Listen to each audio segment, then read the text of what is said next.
दोस्तों नमस्कार, सभी का स्वागत है। हमारे चैनल पर लगातार आप लोग सब्सक्राइबर बने हुए हैं और इस जेडीए की तीनों ही स्कीम के बारे में हमारे द्वारा आपको सभी जानकारियां दी गई।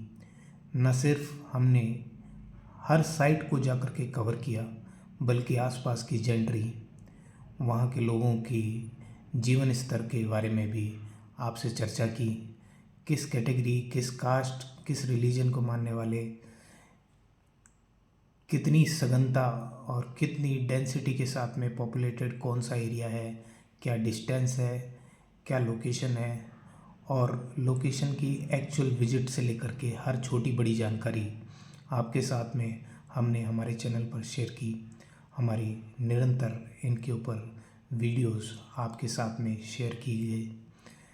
आज भी आपके साथ में हम एक इम्पॉर्टेंट जानकारी लेकर के आए हैं।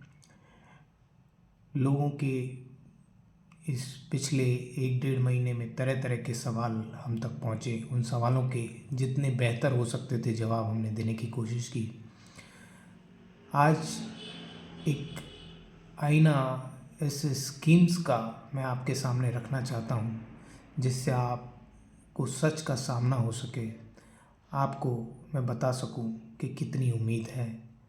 जो इतने लोगों ने आवेदन किए हैं उनमें कितनी उम्मीद है, कितनी प्रोबेबिलिटी है, चांसेस हैं आपके फॉर्म के सिलेक्शन के। ना सिर्फ ये, बल्कि वो इम्पोर्टेंट डेटा जो अभी तक आपके साथ शेयर नहीं हुआ है, किस कैटेगरी में कितना धन अर्जन हो चुका है, कितना ग्रोस रिसीव्ड हो चुका है जयपुर विकास प्राधिकरण को, आवेदनों से कितना जमा राशि आ चुकी है उनके पास में, वो सभी डाटा के साथ में मैं आपके सामने प्रस्तुत हूँ। इसके बाद में एक और एपिसोड मैं 7 तारीख को रात 12 बजे, यानी कि कल रात 12 बजे तक आवेदन की अंतिम तिथि है, आखिरी तिथि तक जो समस्त आवेदन आए हैं उनके टोटल जोड़ के साथ में मैं आपके सामने एक बार फिर से इसके ऊपर अपडेट दूंगा।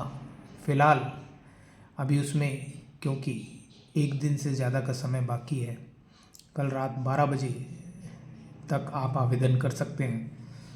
लेकिन मैं आपको ये भी अपनी एक सलाह मैं अब आपके साथ में शेयर करना चाहूँगा कि अब जो है प्रोबेबिलिटी बहुत कम हो गई है। तो मैं किसी भी आवेदक को जो लक को नहीं मानता है और प्रोबेबिलिटी की कैलकुलेशन के आधार पर प्रयास कर रहा है, उसे मैं यही सलाह दूंगा कि अब ज़्यादा लोगों को पार्टिसिपेट करने का कोई फ़ायदा नहीं है, क्योंकि प्रोबेबिलिटी बहुत कम हो गई है। 0.00482 की प्रोबेबिलिटी आपके सामने चैट जीपीटी से मैंने कैलकुलेट करके स्क्रीन पर लगाई है।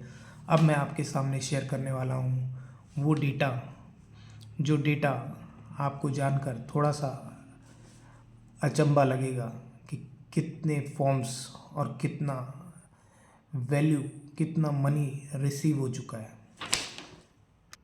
अभी स्क्रीन पर जो आपको डेटा दिखाई दे रहा है वो आज दिनांक 6 फरवरी 2025 तक का लेटेस्ट अपडेट डेटा है, जिसमें गोविंद विहार स्कीम का डेटा आपके सामने है।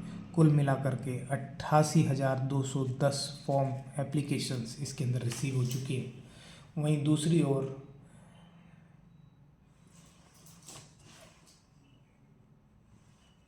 गोविंद विहार के अलावा अटल विहार जो स्कीम है उसके अंदर 55,379 एप्लीकेशन आवेदन प्राप्त हो चुके हैं जेडीए को। और पटेल नगर में, क्योंकि अभी उसमें समय बाकी है, तो आखिरी समय में भी बहुत ज़्यादा तेज़ी से आवेदन आते हैं, क्योंकि लोग चाहते हैं कि लास्ट में हम क्रेडिट कार्ड से पेमेंट कर दें और 2-4 दिन में अगर नहीं आवेदन में सिलेक्शन होता है तो वो क्रेडिट कार्ड में ही रिफ़ंड आ जाएगा। तो लोग नहीं चाहते हैं कि ज़्यादा समय तक अपनी जमा पूंजी 1 महीना 2 महीना जेडीए के पास में उनकी जमा रहे, तो लास्ट में आवेदन बहुत तेज़ी से आते हैं। अभी पटेल नगर में समय बाकी है और अभी तक कुल मिला के 19,182 आवेदन, यानी कि 19,182 आवेदन कुल पटेल नगर में भी आ चुके हैं। अब स्क्रीन पर जो आपके सामने डेटा मैं शेयर कर रहा हूँ वो शेयर कर रहा हूँ टोटल रिसीविंग जो अब तक जेडीए को हो चुकी है। इस शीट के अंदर वो डेटा है जो कुल आगम इसमें जेडीए ने अभी तक प्राप्त किया है। ईडब्ल्यूएस कैटेगरी में सभी स्कीम्स को मिला करके कुल 52,113 आवेदन, एलआईजी कैटेगरी के अंदर 46,835 आवेदन, एमआईजी ए कैटेगरी के अंदर 18,994 आवेदन, एमआईजी बी कैटेगरी के अंदर 26,753 आवेदन, एचआईजी कैटेगरी के अंदर 13,270 आवेदन अब तक रिसीव हो चुके हैं। यानी कि कुल मिलाकर 1,56,771 आवेदन 756 प्लॉटों के लिए प्राप्त हो चुके हैं, जिसकी प्रोबेबिलिटी, एवरेज प्रोबेबिलिटी अगर हम कैलकुलेट करें तो वो एवरेज प्रोबेबिलिटी 0.00428 एवरेज प्रोबेबिलिटी होगी इस स्कीम के अंदर। आपके 207 में से एक व्यक्ति की उम्मीद है कि उसका रिज़ल्ट पॉजिटिव आएगा, और अगर इस प्रोबेबिलिटी को आप कुछ कैटेगरीज़ की प्रोबेबिलिटी जो इसमें इंक्रीज़ कर रही है उसे अगर आप हटा दें तो प्रोबेबिलिटी इससे बहुत कम है। खास करके ईडब्ल्यूएस कैटेगरी अनरिजर्व्ड के अंदर और एलआईजी कैटेगरी अनरिजर्व्ड के अंदर सबसे ज़्यादा आवेदन प्राप्त हुए हैं। प्रोबेबिलिटी उन दोनों कैटेगरी के अंदर 400 को क्रॉस कर चुकी है। आप देख रहे हैं अब तक जेडीए को 15,67,71,000 रुपये सिर्फ आवेदन की शुल्क के तौर पर आमदनी हो चुकी है।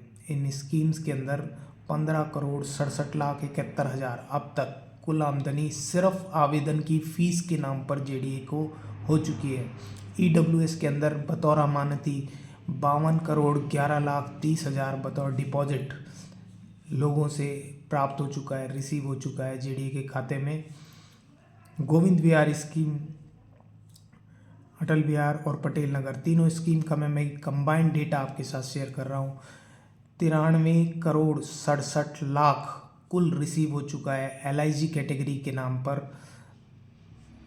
सिर्फ एलआईजी कैटेगरी में जो अमानती डिपॉजिट है वो 93,67,00,000 का रिसीव हो चुका है। एमआईजी ए कैटेगरी में 56,98,20,000 रिसीव हो चुका है, प्राप्त हो चुका है बतौर जमानती आवेदनकर्ताओं के द्वारा। और एमआईजी बी कैटेगरी में सबसे ज़्यादा 107 करोड़ 1,20,000 बतौर अमानती जमा जयपुर विकास प्राधिकरण के खाते में प्राप्त हो चुका है। एचआईजी कैटेगरी के अंदर 66,35,00,000 रुपये जमानती जमा राशि आवेदनकर्ताओं के द्वारा डिपॉजिट की जा चुकी है। तो टोटल डिपॉजिट, कुल जमा आवेदनकर्ताओं द्वारा अमानती रूप में जो जमा राशि है वो कुल मिलाकर के 376,12,70,000 टोटल डिपॉजिट रिसीव हुआ है। 15,67,71,000 उनकी शुद्ध आय के रूप में, फॉर्म की फ़ीस के रूप में प्राप्त हुआ है। जो टोटल रिसीविंग है, ग्रॉस रिसीविंग है, अगर आपकी जमानती और फॉर्म्स की फ़ीस को मिला दिया जाए तो 391,80,41,000 रुपया आज तक की तारीख में जेडीए को प्राप्त हो चुका है। तो ये डेटा आपके साथ मैं शेयर कर रहा हूँ। ये कुछ निराशात्मक है, मैं समझ सकता हूँ आवेदनकर्ताओं के लिए एक ये आघात की तरह है कि इतने ज़्यादा आवेदन आ चुके हैं। ये स्थिति बताता है आज समाज की जो स्थिति हो गई है। आप देख रहे हैं कि कितना ज़्यादा आबादी बढ़ने के साथ साथ रिसोर्सेज शॉर्ट होते जाते हैं, और रिसोर्सेज शॉर्ट होते जाते हैं तो सबसे ज़्यादा उसका जो इफ़ेक्ट पड़ता है वो लोअर क्लास पर और मिडिल क्लास पर पड़ता है। लोअर मिडिल क्लास जो है, जो पुअर क्लास है, उसको सबसे ज़्यादा इस तकलीफ़ का सामना करना पड़ता है।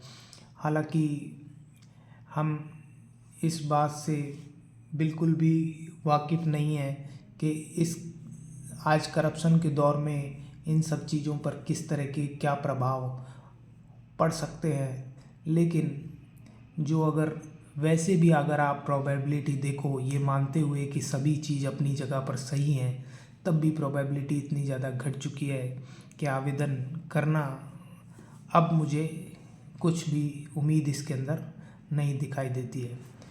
तो परसों फिर से मैं आपके साथ में उपस्थित होऊंगा लेटेस्ट डेटे के साथ में, कंप्लीट डाटा के साथ में, जो 2 स्कीम जिनकी अंतिम तिथि 7 फरवरी है, आवेदन की अंतिम तिथि रात 12 बजे तक। तो कंप्लीट कंबाइंड डेटा के साथ में मैं आपके सामने फिर से प्रस्तुत होऊंगा। बने रहिए हमारे चैनल पर, शेयर एंड सब्सक्राइब जरूर करें, हमारे प्रयासों में हमें सफलता दिलाएं। आप सबका सहयोग सराहनीय, प्रशंसनीय है और हमेशा आपके सहयोग की आवश्यकता है। धन्यवाद।